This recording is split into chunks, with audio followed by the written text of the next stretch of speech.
दोस्तों आज हम सुनेंगे बृहस्पतिवार की संपूर्ण व्रत कथा, जिसके सुनने से भगवान विष्णु और बृहस्पति देव की कृपा सदैव बनी रहती है। गुरुवार व्रत पूजा कथा में कई ऐसी बातें बताई गई हैं जिन्हें मनुष्य को ध्यान पूर्वक अपनाना चाहिए। कहते हैं कि जो व्यक्ति श्रद्धा भाव से गुरुवार को भगवान विष्णु की पूजा करता है और गुरुवार व्रत की कथा और कहता और सुनता है, उसकी गरीबी और कष्ट को भगवान विष्णु दूर कर देते हैं।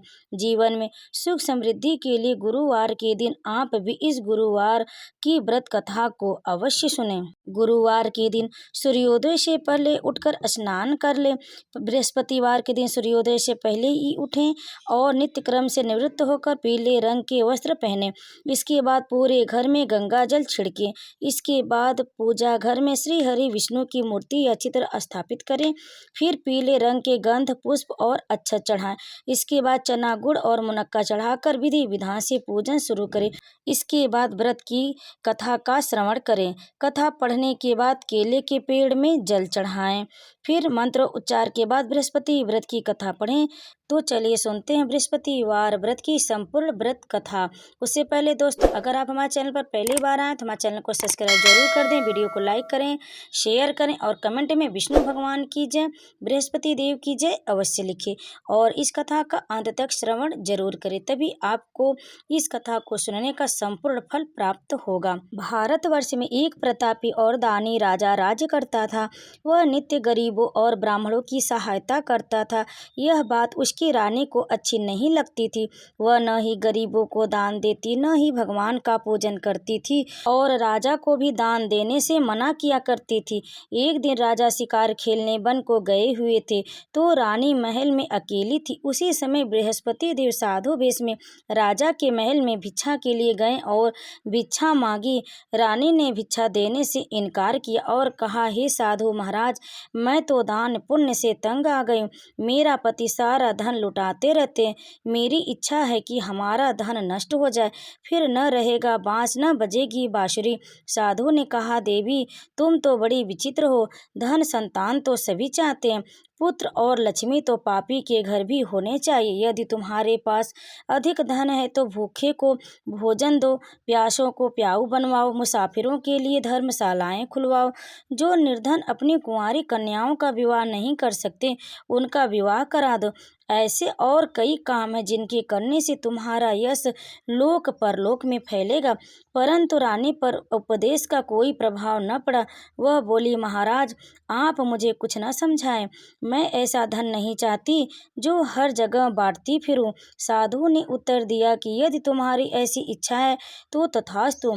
तुम ऐसा करना कि बृहस्पतिवार को घर लीपकर पीली मिट्टी से अपना सिर धोकर स्नान करना, भट्ठी चढ़ाकर कपड़े धोना। ऐसा करने से आपका सारा धन नष्ट हो जाएगा। इतना कहकर वह साधु महाराज वहां से अंतर ध्यान हो गए। साधु के अनुसार कई बातों को पूरा करते हुए रानी को केवल 3 बृहस्पतिवार ही बीते थे कि उसकी समस्त धन संपत्ति नष्ट हो गई। भोजन के लिए राजा का परिवार तरसने लगा। तब एक दिन राजा ने रानी से बोला कि हे रानी, तुम यहीं रहो, मैं दूसरे देश को जाता हूँ क्योंकि यहाँ पर सभी लोग मुझे जानते, इसलिए मैं कोई छोटा कार्य नहीं कर सकता। ऐसा कहकर राजा परदेश चला गया। वहाँ वह जंगल से लकड़ी काट कर लाता और शहर में बेचता। इस तरह वह अपना जीवन व्यतीत करने लगा। इधर राजा के परदेश जाते ही रानी और दासी दुखी रहने लगी। एक बार जब रानी और दासी को 7 दिन तक बिना भोजन के रहना पड़ा तो रानी ने अपनी दासी से कहा, हे दासी, पास ही के नगर में मेरी बहन रहती है, वह बड़ी धनवान है, तो उसके पास जा और कुछ लेकर आ ताकि थोड़ी बहुत गुजर बसर हो जाए। दासी रानी की बहन के पास गई। उस दिन गुरुवार था और रानी की बहन उस समय बृहस्पतिवार व्रत की कथा सुन रही थी। दासी ने रानी की बहन को अपनी रानी का संदेश दिया, लेकिन रानी की बड़ी बहन ने कोई उत्तर नहीं दिया। जब दासी को रानी की बहन से कोई उत्तर नहीं मिला तो वह बहुत दुखी हुई और उसे क्रोध भी आया। दासी ने वापस आकर रानी को सारी बात बता दी। सुनकर रानी ने अपने भाग्य को कोसा। उधर रानी की बहन ने सोचा कि मेरी बहन की दासी आई थी, परंतु मैं उससे नहीं बोली, इससे वह बहुत दुखी हुई होगी। कथा सुनकर और पूजन समाप्त करके वह अपनी बहन के घर आई और कहने लगी, हे बहन, मैं बृहस्पतिवार का व्रत कर रही थी। तुम्हारी दासी मेरे घर आई थी, परंतु जब तक कथा होती है तब तक न तो उठते और न ही बोलते, इसलिए मैं नहीं बोली। कहो दासी, क्यों गई थी? रानी बोली, बहन, तुमसे क्या छिपाऊं, हमारे घर में खाने तक को अनाज नहीं था। ऐसा कहते कहते रानी की आंखें भर आई।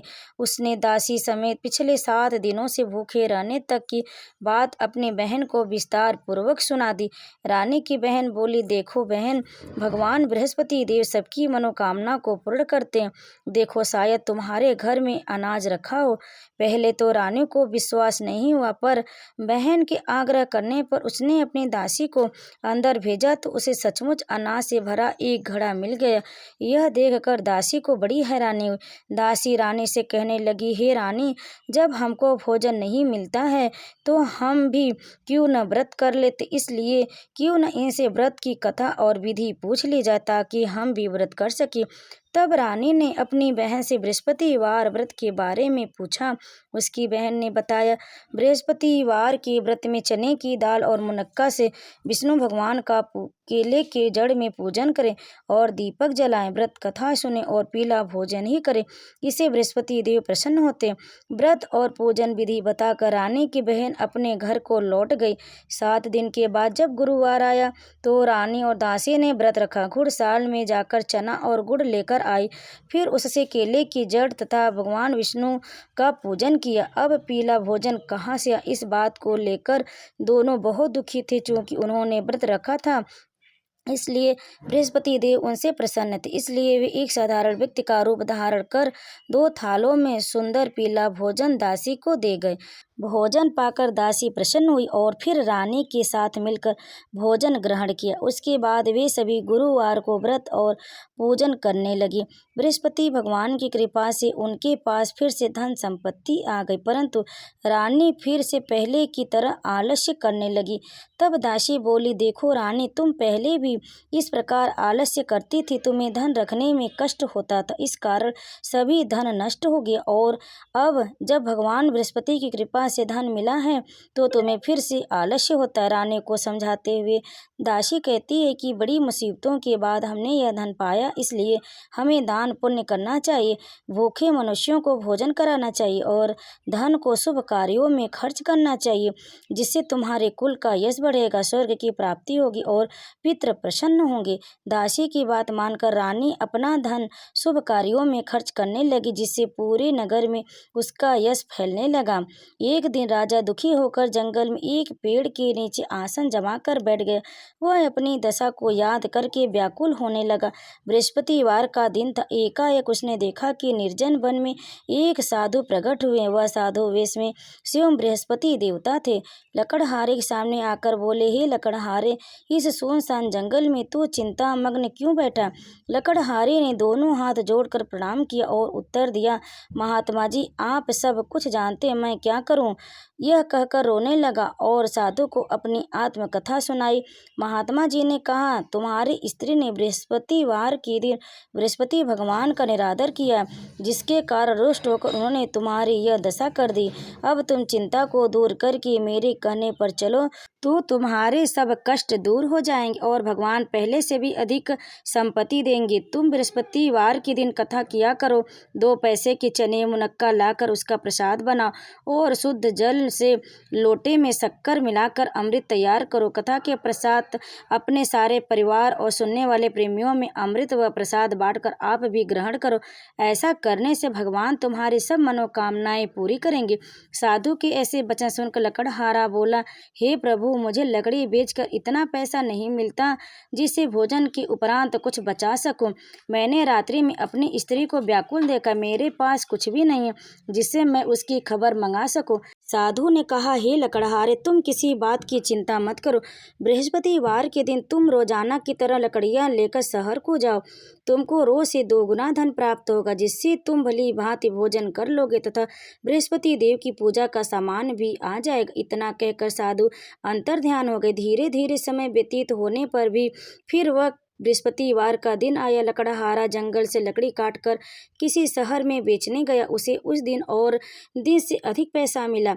राजा ने चना गुड़ आदि लाकर गुरुवार का व्रत किया। उस दिन से उसके सभी क्लेश दूर हो गए। परंतु जब दोबारा गुरुवार का दिन आया तो बृहस्पतिवार का व्रत करना भूल गए। इस कारण बृहस्पति भगवान नाराज हो गए। उस दिन उस नगर के राजा ने विशाल यज्ञ का आयोजन किया तथा शहर में यह घोषणा करा दी कि कोई भी मनुष्य अपने घर में भोजन न बनावे, न आग जलावे। समस्त जनता मेरे यहाँ भोजन करने आवे। इस आज्ञा को जो न मानेगा उसे फांसी की सजा दी जाएगी। इस तरह की घोषणा संपूर्ण नगर में करवा दी गई। राजा की आज्ञा अनुसार शहर के सभी लोग भोजन करने गए, लेकिन लकड़हारा कुछ देर से पहुंचा, इसलिए राजा उसको अपने साथ लेकर घर गए और ले जाकर भोजन करा रहे थे तो रानी की दृष्टि उस खूंटी पर पड़ी जिस पर उसका हार लटका हुआ था। वह वहां पर दिखाई नहीं दिया। रानी ने निश्चय किया कि मेरा हार इस मनुष्य ने ही चुराया है। उसी समय सिपाहियों को बुलाकर उसको कारागार में डलवा दिया गया। जब लकड़हारा कारागार में पड़ गया और बहुत दुखी होकर विचार करने लगा कि न जाने कौन से पूर्व जन्म के कर्म से मुझे यह दुख प्राप्त हुआ, और उसी साधु को याद करने लगा जो कि जंगल में मिला था। उसी समय तत्काल बृहस्पति देव साधु के रूप में प्रकट हुए और उसकी दशा को देखकर कहने लगे, अरे मूर्ख, तूने बृहस्पति देव की कथा नहीं की है, इस कारण तुझे दुख प्राप्त हुआ। अब चिंता मत कर। बृहस्पतिवार के दिन कारागार के दरवाजे पर 4 पैसे पड़े मिलेंगे। उससे तू बृहस्पति देव की पूजा करना, तेरे सभी कष्ट दूर हो जाएंगे। बृहस्पतिवार के दिन उसे 4 पैसे मिले।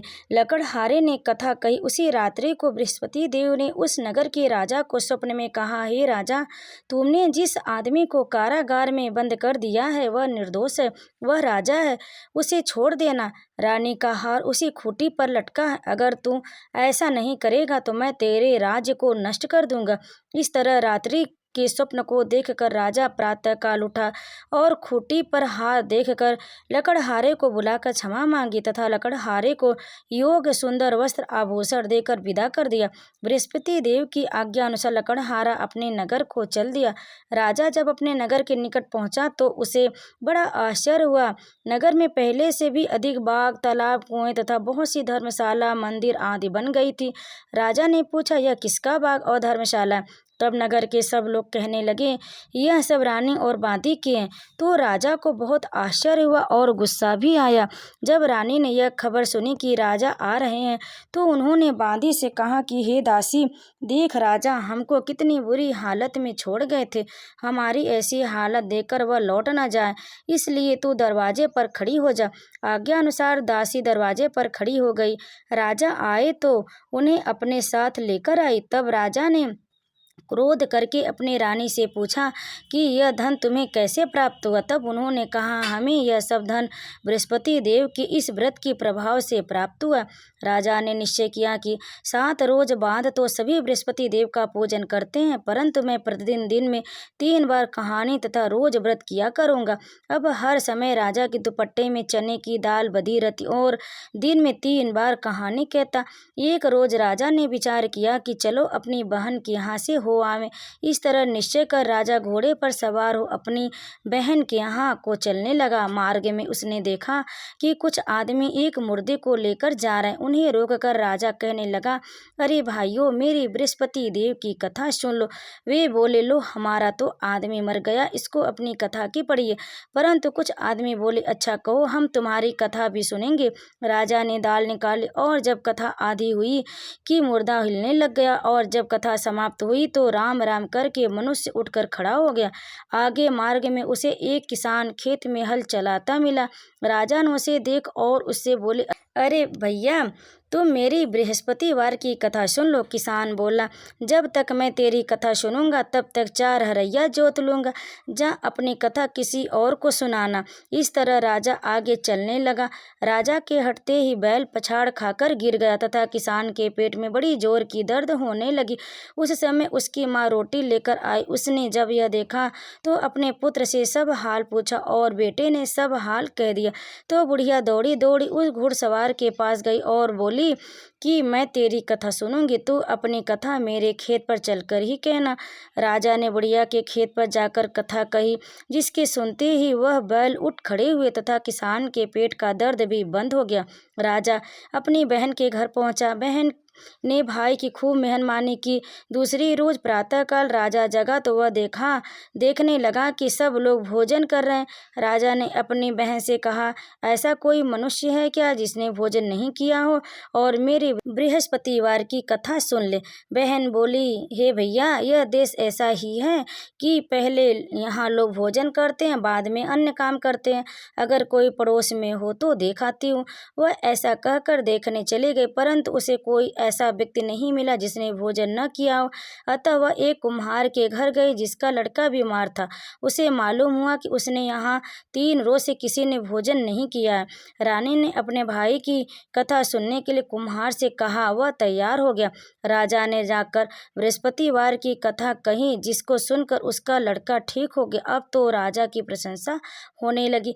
एक रोज राजा ने अपनी बहन से कहा कि हे बहन, हम अपने घर को जाएंगे, तुम भी तैयार हो जाओ। राजा की बहन ने अपनी सास से कहा। सास ने कहा, चली जा, परंतु अपने लड़के को मत ले जाना, क्योंकि तेरे भाई की कोई औलाद नहीं है। बहन ने अपने भाइयों से कहा, हे भैया, मैं तो चलूंगी, पर कोई बालक नहीं जाएगा। राजा बोला, जब कोई बालक नहीं चलेगा तब तुम क्या करोगी। जाकर बड़े दुखी मन से राजा अपने घर को लौट आया। राजा ने अपनी रानी से कहा, हम निर्वंशी हैं, हमारा मुख देखने का धर्म नहीं है और कुछ भोजन आदि नहीं किया। तब रानी बोली, हे प्रभु, बृहस्पति देव ने हमें सब कुछ दिया, वह औलाद भी हमें अवश्य देंगे। उसी रात को बृहस्पति देव ने राजा से स्वप्न में कहा, हे राजा, उठ, सभी सोच त्याग दे। तेरी रानी गर्भ से। राजा की यह बात सुनकर बड़ी खुशी हुई। 9वें महीने में उसके गर्भ से एक सुंदर पुत्र पैदा हुआ। तब राजा बोला, हे रानी, स्त्री बिना भोजन के रह सकती, पर बिना कुछ कहे नहीं रह सकती। जब मेरी बहन आवे तुम उससे कुछ मत कहना। रानी ने सुनकर हाँ कर दिया। जब राजा की बहन ने यह शुभ समाचार सुना तो वह बहुत खुश हुई और बधाई लेकर अपने भाई के यहाँ आई। तभी रानी ने कहा, घोड़ा चढ़कर तो नहीं आई, गधा चढ़ी आई। राजा की बहन बोली, भाभी, मैं इस प्रकार न कहती तो तुम्हें औलाद कैसे मिलती। बृहस्पति देव ऐसे ही हैं, जैसे जिसकी मन में कामनाएं हैं सभी को पूर्ण करते हैं। जो सद्भावना पूर्वक बृहस्पतिवार का व्रत करता है एवं कथा पढ़ता है अथवा सुनता है, दूसरों को सुनाता है, बृहस्पति देव उसकी सभी मनोकामनाएं पूरी करते हैं। भगवान बृहस्पति देव उनकी सदैव रक्षा करते। संसार में जो मनुष्य सद्भावना से भगवान जी का पूजन व्रत सच्ची हृदय से करते हैं तो उनकी सभी मनोकामनाएं पूर्ण करती हैं। जैसी सच्ची भावना से रानी और राजा ने उनकी कथा का गुणगान किया तो उनकी सभी इच्छाएं बृहस्पति देव ने पूर्ण की थी। इसलिए पूर्ण कथा सुनने के बाद प्रसाद लेकर ही जाना चाहिए। हृदय से उनका मनन करते हुए जयकारा बोलना चाहिए। तो प्रेम से बोले, बृहस्पति देव की जय, भगवान विष्णु की जय। कथा को अंत तक सुनने के लिए आप लोगों का बहुत बहुत धन्यवाद। अगर आपको हमारी यह कथा पसंद आई हो तो वीडियो को लाइक करें, शेयर करें और कमेंट में विष्णु भगवान की जय अवश्य लिखें। अगर आप हमारे चैनल पर पहली बार आए तो हमारे चैनल को सब्सक्राइब जरूर कर लें। आप सभी पर भगवान विष्णु कृपा सदैव बनी रहे। प्रेम से बोलिए, बृहस्पति देव की जय, विष्णु भगवान की जय।